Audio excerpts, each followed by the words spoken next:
Small San Sau, lesson 1.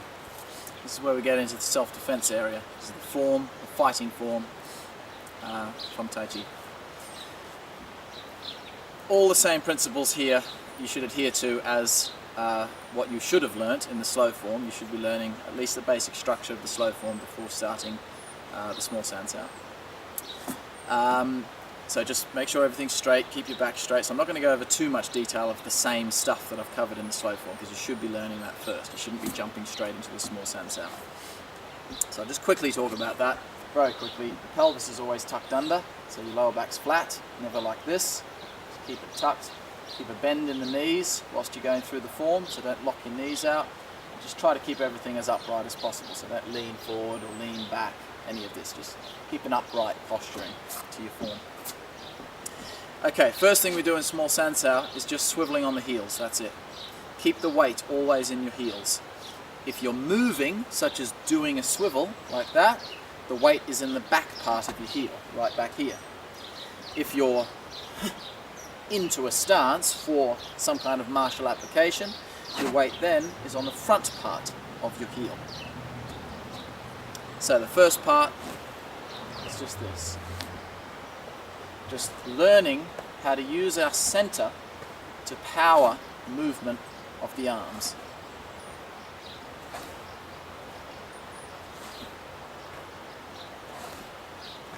Just let your arms swing like a rag doll, because it's that same movement that you're going to use when you actually do the martial applications. You just use the muscles in the arms to obviously create the structure for the posturing. So think to yourself, turn this part of your body, turn your belly button that way, and put your mind there, rather than thinking like use your feet to do it or something, or use your arms or something like this, or your shoulders. Think about this part here. If I exaggerate the principle, it's like this. See, everything else kind of gets left behind and drags along. So it doesn't happen like that, of course, but this is the area that's moving. Every time I move, this all contracts, because those are the muscles that are causing my body to go that way. So if I do that, my muscles didn't contract because I used my legs to push me across. That's not going to give me power in my strikes. So here, I feel like my belly's all soft and flabby. As soon as I engage the movement, and then it's soft again. So it just flexes for that instance, and then softens again on the end of the posture. So just practice that, just for a little while. Don't do anything else. Just think about this part of your body, and just swivel around, maintaining your balance. Every time you swivel, see how I can pick up that front foot if I wish. You don't actually do that in the form, but after I've swiveled, I'm able to pick that front foot up, because when I swivel, I'm totally centered in that standing leg. If I swivel and then go like this, that's indicating I still had weight in my front leg. So practice like this for a little while, just doing the swiveling all by itself. Just let your arms dangle, maintaining a good upright structure of body, and then check yourself. Try to just swivel and pick up. So as soon as your toes stop, don't go like this. That's no good. You swiveled and then you balanced. Okay, of course you can pick your foot up then. As soon as your toes stop moving, you should be able to pick your foot up. So pick your foot up. Pick your foot up. If you go you know you're going to be off balance. So only pick it up just an inch off the ground to indicate that you're balanced. Because if you go like this, you'll obviously be using your leg as a counterweight to stop falling over. So just pick it a fraction off the ground once you start that area. But just swivel first, just that. Just get your body nice and loose. Just make sure you're sinking your weight down. See how my knees are bent. Same as in the slow form. Standing leg, if I look down, I can't see my toes. That's indicating I'm low enough. I'm not right down like this, of course, but I've not got my legs straight. Okay, practice that for a while first, before you start putting the hands in. Once you start putting the hands in, do one at a time, and then put the two together. So, the defensive arm first.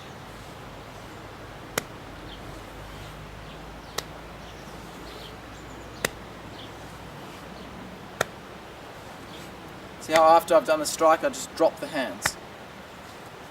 Just relax, just to ensure that the body's staying relaxed. So don't do this. That can bring tension into the body. Just and drop. And drop. Just let your arms slap you in the legs. Keep your wrist in your center. So the wrist here, there's my arms are obviously just relaxed when I start. I'm going to bring the defensive arm into the center, like that. So, I mean, it sort of just all happens as one movement when you do it, but if you kind of break it down, your wrist will actually come like that into your center. And then, so it's gone yin, then it's going to raise up. All your hand actually does is this. Just raises up and then flicks out with a yang strike on the end. This area here is the structure of the arm. See this little knobbly bone just here? That's what we're striking with. But again, see, it's just like in the form. We're not going like this with a dead hand. It's got that releasing of energy as you're doing it. So it's that little bone that we're actually striking with for this defensive action. It's the same bone you're going to use with the forward strike. So, wrist in the center, start to swivel to the side. So it's the body that takes it to the corner, not the arm. We're not blocking like this using our arm muscles. You've got to have massive arms in order to do blocks like that. If you're just a normal sized person, much better to use your body to power everything. And even if you are a bigger person, why not use your body? Because just by hitting him in the arm, you'll knock him out rather than just blocking. If he's throwing a punch at you, don't just put your arm there and let him hit you. That's still him hitting you. If his arm comes at you, hit his arm. That way he gets more damage than what you do. So, raise it up the center, flick it just on the end of the posture. It flicks out with the yang state. And breathe out on every strike. Anytime you're doing a strike, of course, you breathe out. But don't do like a slow breath like we do in the slow form.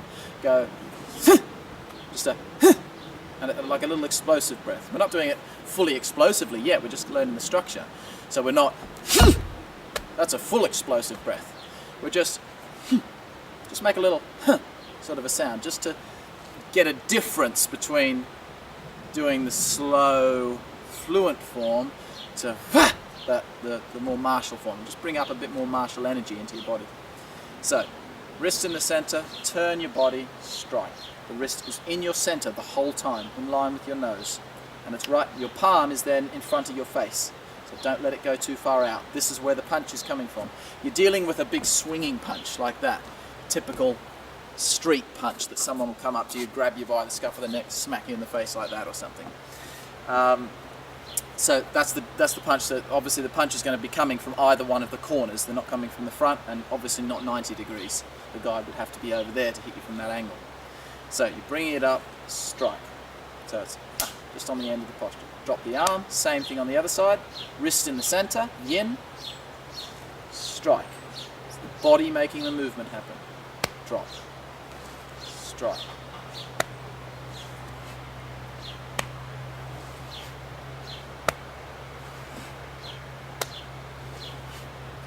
When you're first learning this kind of thing, feel any tension coming into your body, do it softer. You can still do this form. See, it's just a little bit faster than what you would have done in the slow form,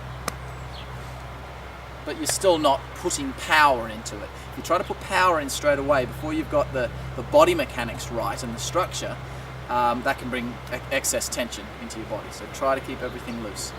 Okay, your striking arm, it's got to do the complete opposite of that. You've got to pump it straight forward like that. Bang, bang, bang. So you've got one swinging arm coming out like this in a big arc. The other arm, see, I'm striking straight towards the camera. Make sure that this arm, most people will get this right when they're doing this. As soon as they put the other hand in, both hands want to go over to the side, both hands want to go over this side. One hand must always be striking straight to the front. Because again, your opponent is standing directly in front of you. So this is where his head is, so that's what I've got to strike. You're striking just across stomach 9, carotid artery, just in the side of the neck here. Like that. This portion of the arm, of the hand, the knife edge basically, of your palm. And it's still got that release of the yin and yang, like that. So practice that then. Practice that one first, as I said, and then see, the arm is not swinging into the movement now. Do not swing the arm. You must see my finger. Oh, okay, here's my arm. My hand is in line with the camera, almost like that. But see, now it's gone out. It's gone out here. That's wrong. I've got to keep it in line, so it stays in line with the camera the whole time. Like someone's got a string on your hand and they're pulling it towards the camera. That's effectively what you have to do. Your hand just comes up relaxed, like that, just sort of thumb facing up, like that. Very relaxed, and so it just flicks over, just upon contact of the strike. You've still got that tile palm hand, like what we were talking about in the slow form, so you don't flex your fingers like this, just a little bit of flex in the hand, but not tight. So, same breath.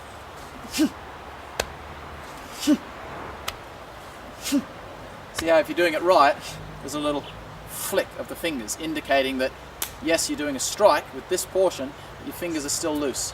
Because you're not hitting anything with your fingers, so of course they're just totally floppy in the end. It's just this portion of the hand that goes yang. Just for a split second, the fingers are loose.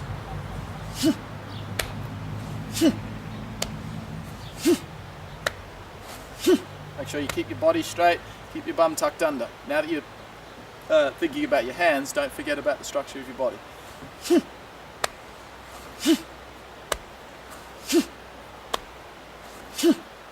So obviously that hand's not in your center, it's only the defensive arm that's in your center.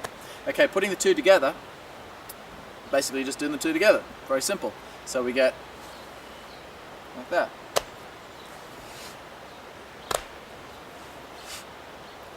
Now, the biggest mistake people will make here is, like I said, basically you want to do the same thing with both hands. It's easier. You've got to do something different with each hand to gain the maximum power. So with that body movement that I'm doing, the left side of my body will get the maximum power utilized from that body movement with a twisting action like that. Whereas the right side of my body will get maximum power with a driving action coming straight out. So if I did that, I'd not have enough power here, or if I did that, doing a pumping on both sides, I wouldn't have enough power here. So I need to maintain swing strike, like that. So a good way of learning this is how it's done, like this.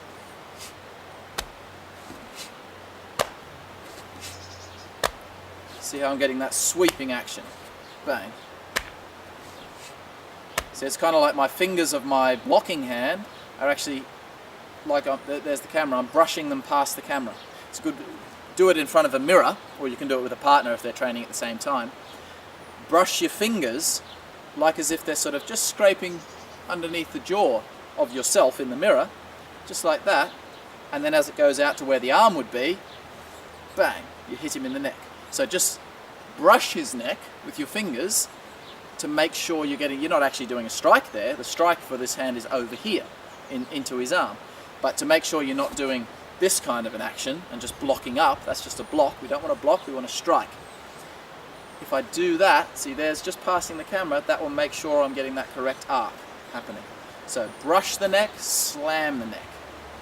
And that way, see there's the brush, now as I slam the neck, it's going to hit his arm, bang, both at the same time. Because we want the two strikes to happen simultaneously. We don't want block, strike.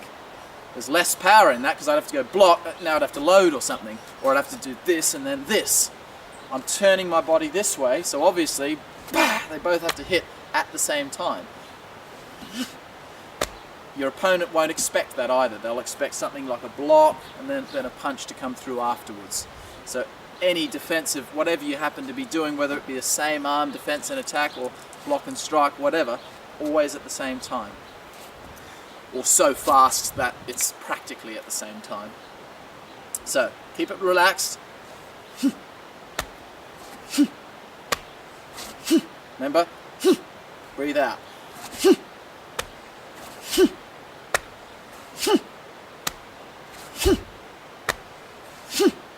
This is the most important part. Don't go, that's me lowering my hands. That's bringing more tension into the body. throw your arms out with lots of power and just relax everything down. Shoulders in particular. Just drop everything.